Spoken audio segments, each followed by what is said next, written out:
Thank you. My name's Ross Cessna. I want to say hello to everybody. I love you, I appreciate you, and I respect you. I don't know any of you, but it doesn't really matter. With my experiences, I've found that everybody is basically on an even playing field, and everybody deserves respect, compassion, and to be treated with dignity. A little bit about me. I have mental health issues. I'm currently working on my recovery from that and also drug and alcohol issues. And with that being said, I'd like to say with all due respect, I'm not here for the lowest common denominator. I'm here for the people who actually want to listen to my message, attempt to understand what I'm saying, and apply it if they see fit. I'm not concerned if my words reach any one of you, to be honest. I hope that they do, but I know for a fact that this speech will have one person actively listening, myself. And as far as attention goes, I'd like to say, give me the same attention you would have given me if like a year or so ago I got pulled over with a pound of weed in my car or something like that, and it's like a traffic stop. And with the car, that transitions into one of my first memories growing up, and it was a dream that I had. And I was sitting in the back of an uncontrolled car trying to reach the steering wheel, and it was just speeding down the street. And that's a perfect analogy for most of my life, which is really how I felt.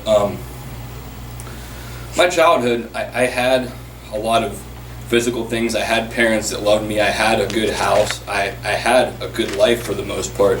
The thing is how I felt inside, and I was always at war with myself. I always felt isolated. I always felt unsettled.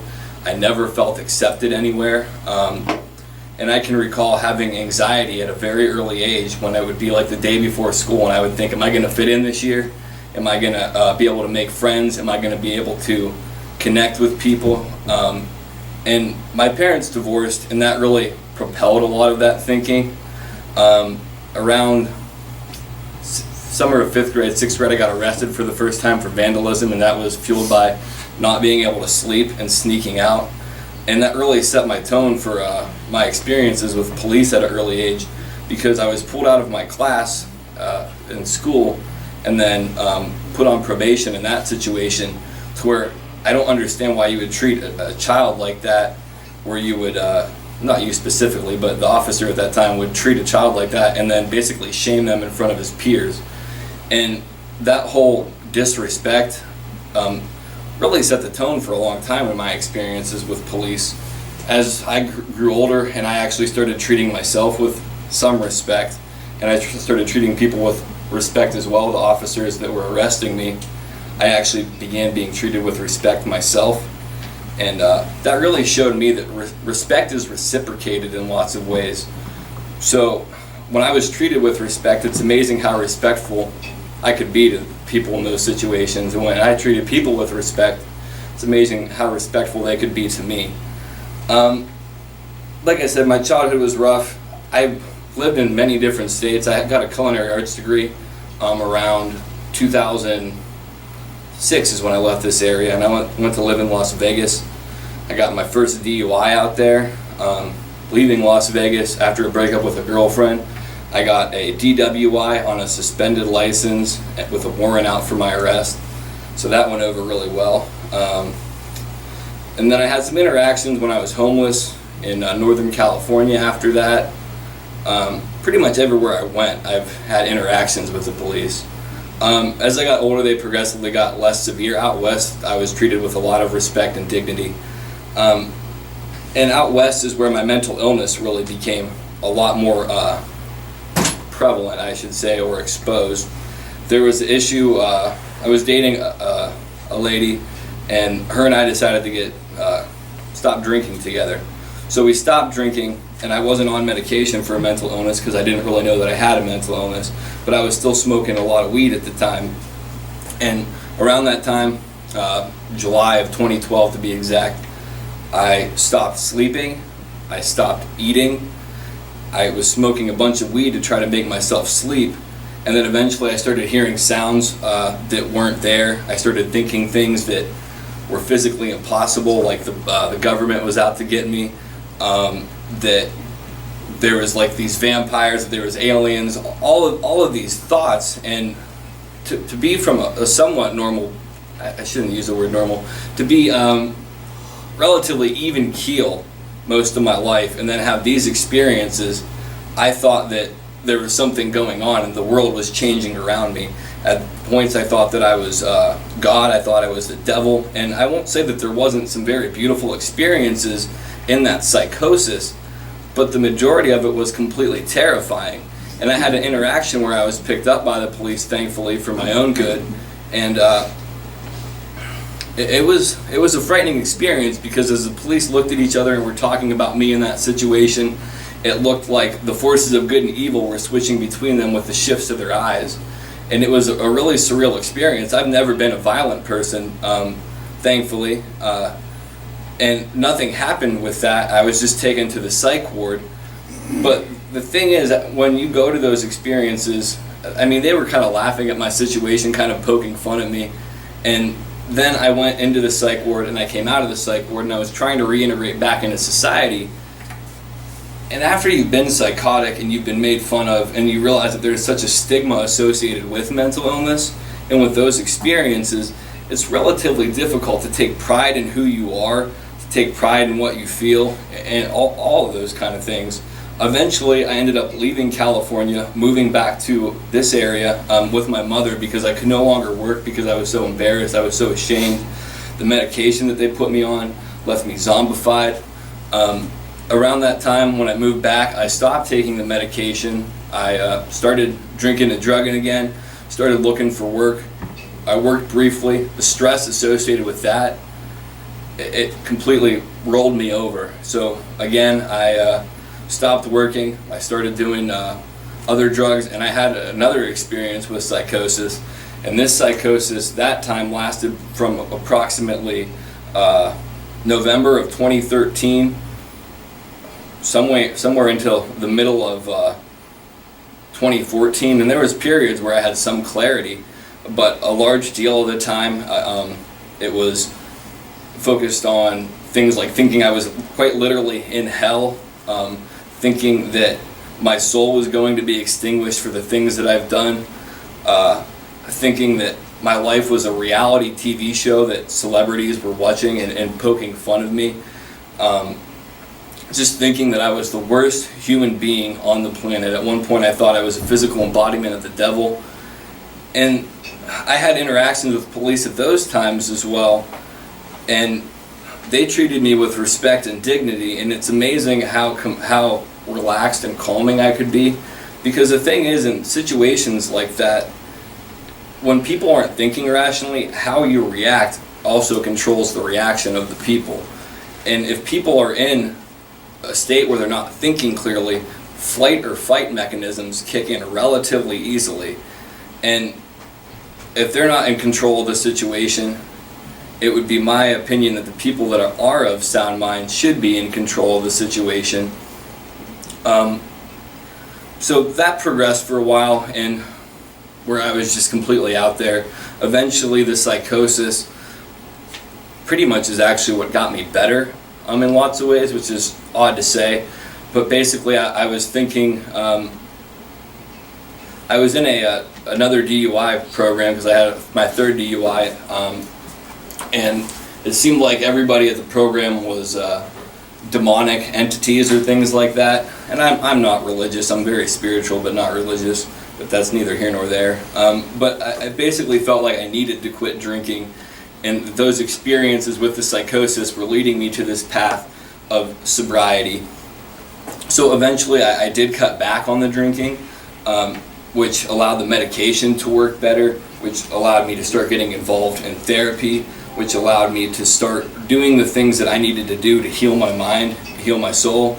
After those experiences, I met a young woman.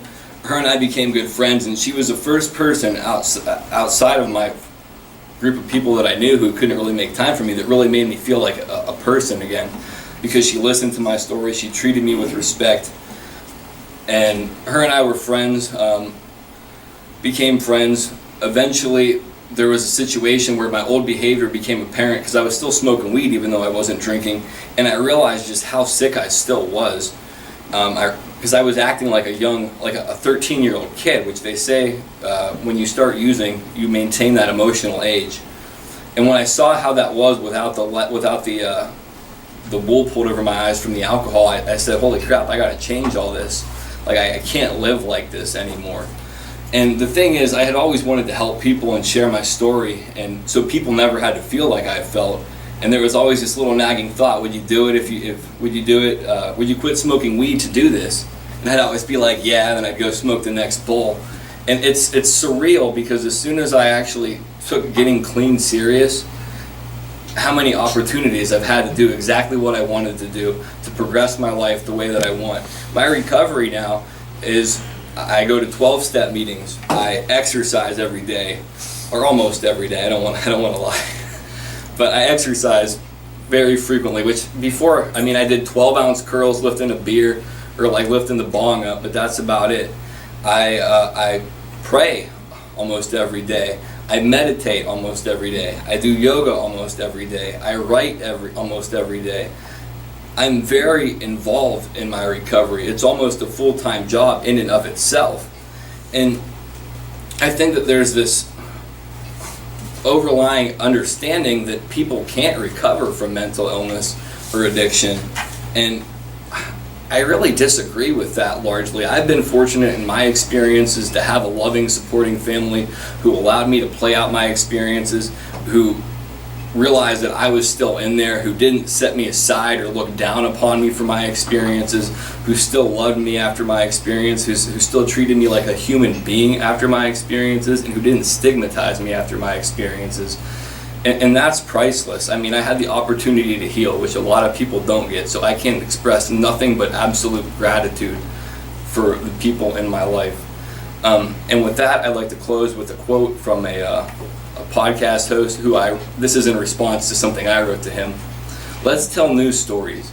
We have all been mentally ill temporarily.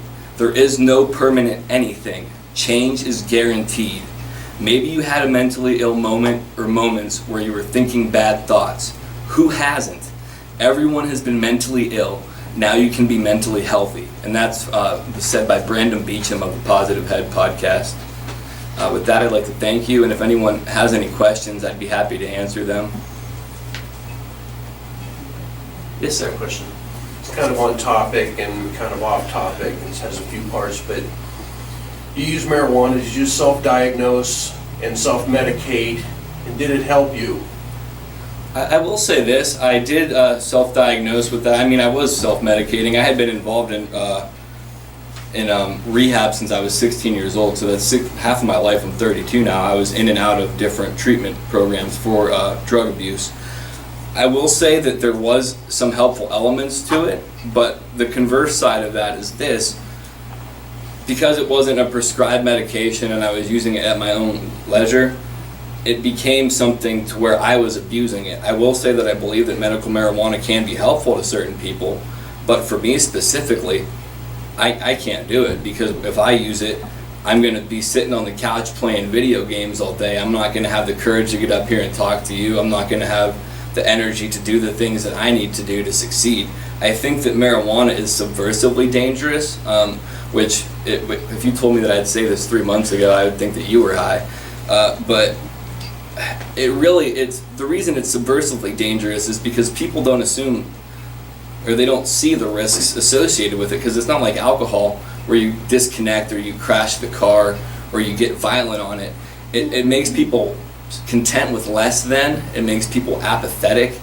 I should say me. I can't speak for everybody else, but in my experiences, it just minimized my effectiveness at life, and it really it's not necessary. Now I go to the meditation dealer if I want to calm down. I can meditate. It doesn't cost me anything, and I gotta get worried about getting picked up by the cops. Substantially easier, cheaper, healthier. Does that answer your question? Do you think it made your mental, especially maybe at the height of when you were using, do you think it made your mental health issues worse? Absolutely. I was originally diagnosed with bipolar 1, and the current understanding of my condition is that it's a drug-induced psychosis, which I didn't believe at the time, but since I've stopped, it's amazing how I don't have as much paranoia, how I feel comfortable in my own skin, how I can take pride in myself, how I don't feel so defeated all the time. What advice would you, I deal a lot with kids. I'm a juvenile officer, I work in the schools. And unfortunately, I see more and more kids, 12, 13, 14 years old, that are using marijuana, smoking weed on a pretty regular basis, or start to. And the mentality, as marijuana is legalized around the country for various purposes, is even more prevalent, that it's no big deal. It's just weed, man. It's no big deal. It helps me deal with the stress. It helps me do this. What would you say to a 13-year-old kid who was getting high a couple times a week, and that was his attitude? I would say that that's exactly where the trouble starts, is in that kind of mindset, because that's exactly where I started out with. And I listened to this Indian guru speak on this topic, and the way that he handled that was, he said, it starts out and you use it when you're happy, and then you use it when you're sad, then you use it when you're angry. Eventually you start using it for when you're anything, and then you can't deal with anything. It makes you ineffective at handling situations that you're already should be naturally capable of, and people will fall into this trap of it makes you more creative as well. I'm a musician and an artist and a writer, and that's complete baloney. I write so much better now. I write better songs now. The artwork I do is so much more clear and concise. It's the way I would describe it would be, it's almost like a calculator in some ways on a test, to where you can pass the test, but you're missing the fundamental experiences that are necessary to handle things. And if they want to be effective at life, I won't say that they can if they're smoking weed, because there's a lot of successful people that do, but why use something that you don't need when your body can generate those compounds endogenously? And if you ever need help with if you ever need somebody to speak to anybody, I'd be happy to offer my time as well, because I don't want people to have the same experience as I did, because I wasn't intelligent enough to listen to people when I was younger. Thank you. Welcome. Any other questions? Thank you for your time, ladies and gentlemen. I appreciate your attention. Thank you. Thank you.